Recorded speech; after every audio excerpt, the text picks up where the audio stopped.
Olá, vamos conversar hoje sobre as mortes na pandemia. Vamos conversar? Então aqui, deixa eu compartilhar enquanto o pessoal chega. Eu vou compartilhar com os grupos, se é possível aqui compartilhar com grupos. Só um minutinho, vamos lá. Deixa eu ver aqui, só um minutinho, já estamos iniciando, pessoal. Só estou compartilhando com alguns grupos aqui importantes, né? Para que o pessoal possa acompanhar, que eles sempre me pedem, né? Então, deixa eu compartilhar aqui mais alguns aqui rapidinho. Os outros eu compartilho depois. Aqui tá bom. Mais alguns. Deixa eu ver aqui. Aqui.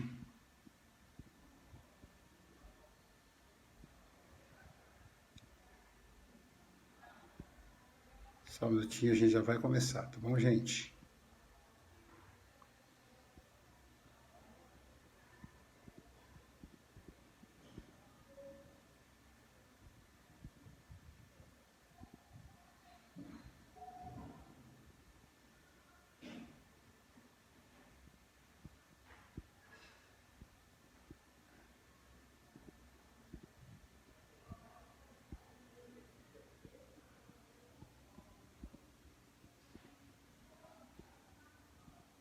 Estamos começando. Acho que hoje dá para começar.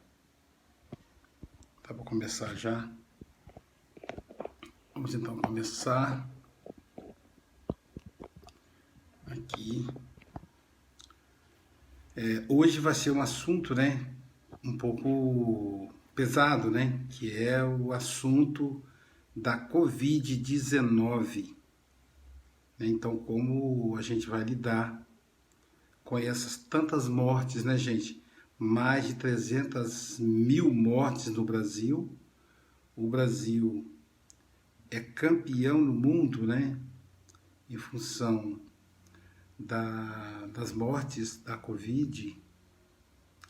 E a gente fica preocupado, né? Como lidar com isso. Como é que a psicanálise vê isso? Porque uma coisa é você lidar com um luto, com a perda de um ente querido, com a morte de uma mãe, de um pai. Outra coisa é quando você vê a morte chegando perto de você como um dominó. E você se pergunta, quando será a minha vez? Quando será a vez do meu ente querido? Então a gente fica se perguntando com relação a isso. E é exatamente isso que a gente quer conversar nessa manhã.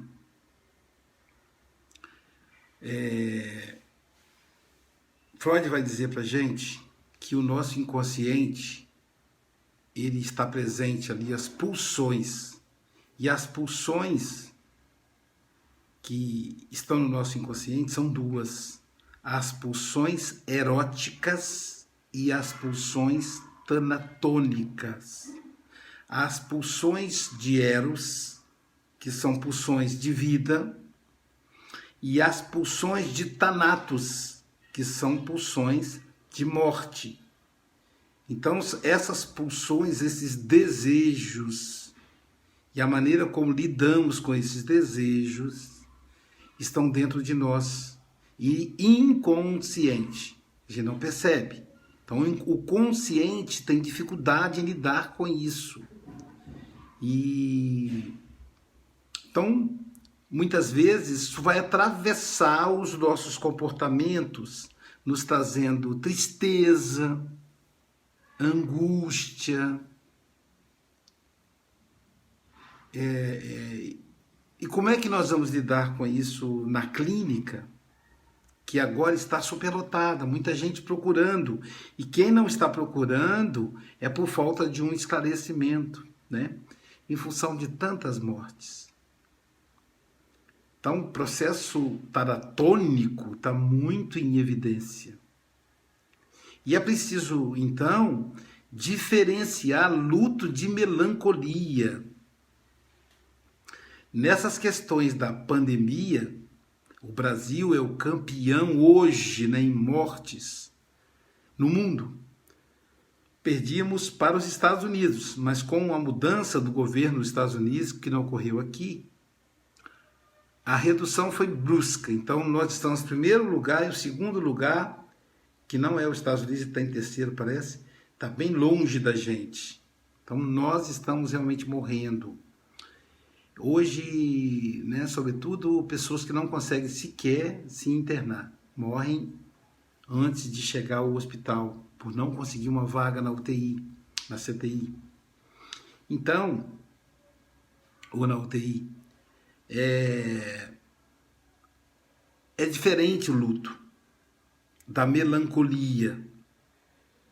É bem possível que depois vai estourar uma onda de depressão, né, em função dessa situação.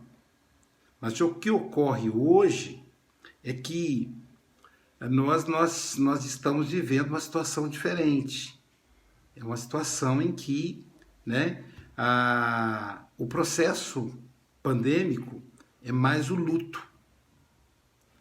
A melancolia ela é diferente do luto, porque a melancolia é uma perda que você não identifica conscientemente de onde ela veio, qual é a perda, você não consegue identificar. Isso é a melancolia. No luto, não, você vai conseguir identificar. Então a gente vai ver, por exemplo, na própria questão nós vamos ver, por exemplo, o Freud dizendo que na melancolia você não tem um objeto específico. No luto, o objeto é identificado. Então, de acordo com a Organização Mundial da Saúde, luto, depressão, melhor dizendo, né, que os médicos definem como depressão, é uma dor, uma angústia, uma tristeza que prolonga por 4 a 5 semanas, é o que a gente está vivendo na pandemia, mas notem a diferença, sem uma origem, sem uma causa determinada. Esse é o ponto. Não há uma causa determinada para a gente poder identificar aí o processo da melancolia, da depressão. Então, quando você tem uma causa identificada, no caso aí a perda de um ente querido, aí é luto. E o luto, ele é bem parecido com a melancolia, por isso nos confunde. Por isso nós nos confundimos. Então é importante que a gente perceba a diferença. Durante o luto, nós temos um objeto específico, que são as pessoas que perdemos, que é a nossa rotina que perdemos, que é o trabalho, o emprego que perdemos, que é a igreja que não podemos ir mais. São vários lutos que podem se confundir nos sentimentos. Então é importante que a gente perceba cada um e analise, e fale, que converse com alguém. O luto, ele ocorre como se fosse uma gestação. Ele leva de 9 meses a 1 ano para fazer o luto de uma pessoa que morreu, por exemplo. Porque no luto, você não sente falta da pessoa, você sente falta de você na pessoa. Quando nós identificamos essa diferença, fica mais fácil para a gente compreender. Eu perdi em julho do ano passado o meu pai pela Covid-19, dia 3 de julho. Minha mãe também teve Covid, mas ela faleceu dia 3 de fevereiro por parada cardiorrespiratória. Então não foi de Covid, mas ainda assim. Então são duas perdas. Então a minha rotina não é a mesma. Eu não sou mais o Aloísio, filho do seu Joaquim. Eu não sou mais o Aloísio, filho da Dona Alice. Então, eu sinto falta de mim mesmo. Eu, Aloísio, filho da Dona Alice. Eu, Aloísio, filho do seu Joaquim. Eu sinto falta da rotina de conversar com o seu Joaquim. Eu sinto falta do carinho da Dona Alice. Isso é o luto. Isso é o luto. Então, como eu sinto falta de mim no outro, eu então, aos poucos, vou me encontrando e delegando ou encaminhando a minha libido, a minha energia que eu usava, que eu canalizava para a relação com meu pai, para a relação com a minha mãe, eu vou canalizando para outros espaços.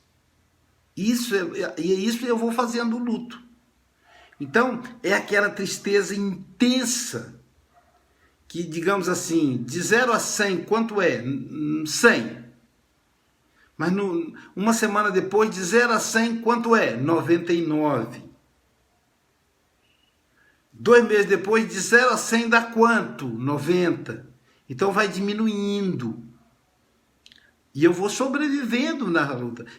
E como é que eu faço o luto? Como é que eu faço o encaminhamento dessa energia à medida que eu falo? Então não tem problema lembrar, falar da pessoa que morreu, chorar. Chorar faz parte do luto. Ainda mais no momento em que tanta gente está chorando. É um momento de um luto coletivo. É um mal-estar em toda a civilização, como diz Freud na obra com o mesmo nome. E ainda nesse luto você tem que viver com o risco de outras pessoas também morrerem. O risco de você mesmo morrer. Porque, como eu disse no início, é como se fosse um dominó que vai caindo as pecinhas. E você fica se perguntando quando é que vai chegar em mim. Como se fosse uma fila. Lembra da antiga fila de banco? Que você sempre se perguntava, quando será a minha vez? Como era uma fila única para vários caixas, a gente sempre ficava se perguntando, quando será a minha vez? Nós temos a vacina, temos essa esperança da vacina, mas ela está chegando devagar. Também podemos perguntar, quando será a próxima vez a minha vez de ser vacinado?